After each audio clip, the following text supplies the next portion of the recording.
Hello friends, आपका मेरे channel में स्वागत है। मैं दीपिका मीना।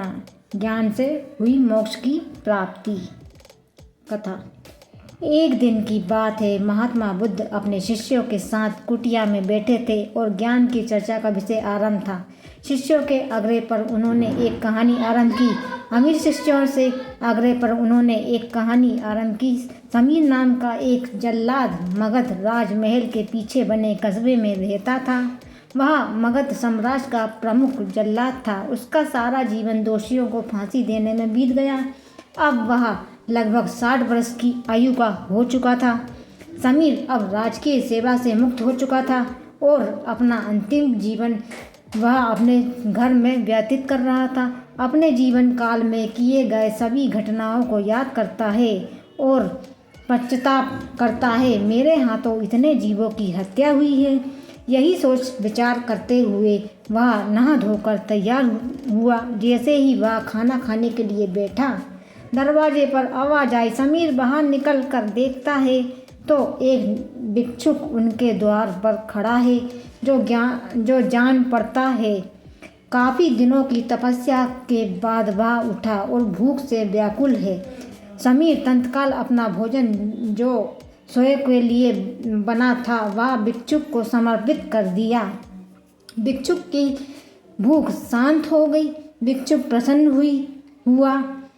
भोजन के पश्चात भिक्षुक और समीर दोनों बैठे हुए थे। तभी समीर ने अपने जीवन के किए गए कार्यों को भिक्षुक के सामने प्रकट किया। समीर ने बताया कि वह राजकीय सेवा के दौरान अनेक कैदियों अथवा अपराधियों को मृत्यु दंड दे चुका है, जिसके कारण मुझे अपने आप पर अपराध बोध होता है और ग्लानि के भाव पर सदैव ग्रस्त रहता है।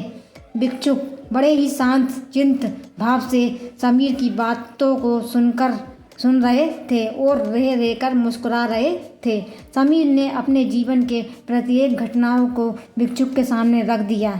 समीर की सभी बातें समाप्त होने के बाद भिक्षुक ने उसे दोनों हाथों को उठाया और हृदय से लगा लिया और कहा, बस तुमने यह सब क्या स्वयं से किया या फिर किसी के आदेश के कारण? समीर बोल पड़ा, वह सब सिद्ध होने के बाद राजा के आदेश पर मैंने मृत्यु दंड दिया है। बस फिर तुम दोषी कैसे हुए? तुमने तो अपने स्वामी के आदेशों का पालन किया है। ऐसा कहते हुए भिक्षुक ने समीर के धम्म और उपदेशों को सुनाया। उपदेश पूर्ण कर भिक्षुक वापस लौट गए। समीर जैसे ही भिक्षुक को विदा कर वापस आता है, उसकी मृत्यु हो जाती है, जिसके उपरांत उसे मोक्ष की प्राप्ति होती है।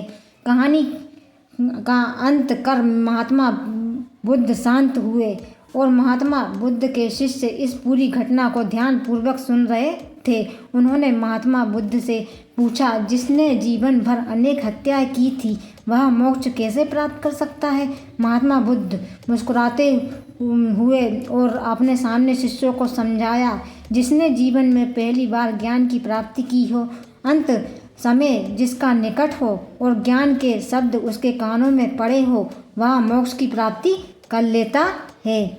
महात्मा बुद्ध ने बताया, हजार शब्दों के उपदेश व्यर्थ है जब तक व्यक्ति का मन शांत ना हो। मन शांत होने पर वह एक शब्द से भी ज्ञान प्राप्त हो सकता है। ज्ञान से ही मोक्ष की प्राप्ति संभव है। दोस्तों, वीडियो पसंद आई तो लाइक करें, शेयर करें, सब्सक्राइब करें। राधे राधे। जय श्री कृष्ण। हर हर महादेव। जय श्री राम। नमस्कार। धन्यवाद। जय माता दी।